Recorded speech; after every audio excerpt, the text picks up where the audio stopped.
आणि उद्धव ठाकरे यांना ऑफर दिल्याचं पाहायला मिळतं. या सगळ्या घटनेची एक लक्षात घ्या की याचाच अर्थ असा आहे की ते 272चा फिगर गाठत नाही.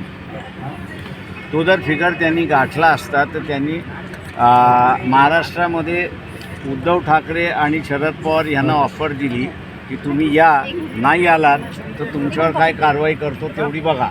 हे त्यांनी दम देऊन तो मोकळा झालेला आहे. पण त्याच्यातला पॉलिटिकल सेन्स आपण हा घेतला पाहिजे, तो म्हणजे ते 272पर्यंत पोचत नाही. सर, काल अरविंद केजरीवालांनी सांगितले की माझ्या नंतर ममता बॅनर्जी यांचा नंबर आहे जेलमध्ये जाणार. हे एक लक्षात घ्या, माझ्या अंदाजानं स्टील न्यूज आहे. तो जेलमध्ये गेला म्हणून त्याला आठवायला लागलं असं मला आहे.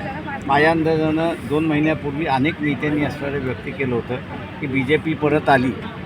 आणि मी आता ज्यांचा उल्लेख केला परकरला प्रभाकरन यांनी सुद्धा तेच म्हटलेलं आहे की अनेक नेते जेलमध्ये असतील. त्याच्यामुळे नवीन काय मांडले असं मी मानत नाही. फक्त जेलमधनं थोडीशी बुद्धी झाली एवढंच फक्त म्हणतो. सर, महाराष्ट्रामध्ये 3 टप्प्यामधले आता उद्या 13 तारखेला एक मताचा टप्पा संपतो. एकंदरीत मताची आकडेवारी जी आहे कुठेतरी कमी होताना दिसते. आणि मोदी शहांच्या सभा ज्या आहेत त्यांचा झपाटा सुरू झालेला आहे. काय एकेकडे याकडे कसं बघा? मी असं एक बघतो की त्यांचा झपाटा चालू झाला असला तरी 10 मिनिटांनंतर लोक उठून चाललेत, हाही त्याच्यातला झपाटा आहे. दुसरा जो टक्का कमी झालेला आहे त्या मागच्या 14 आणि 19मध्ये नवीन पिढी त्यांना असणारं हे फार काहीतरी करतील असं वाटत होतं. त्यांचा भ्रम निराश झालेला आहे. त्यांनी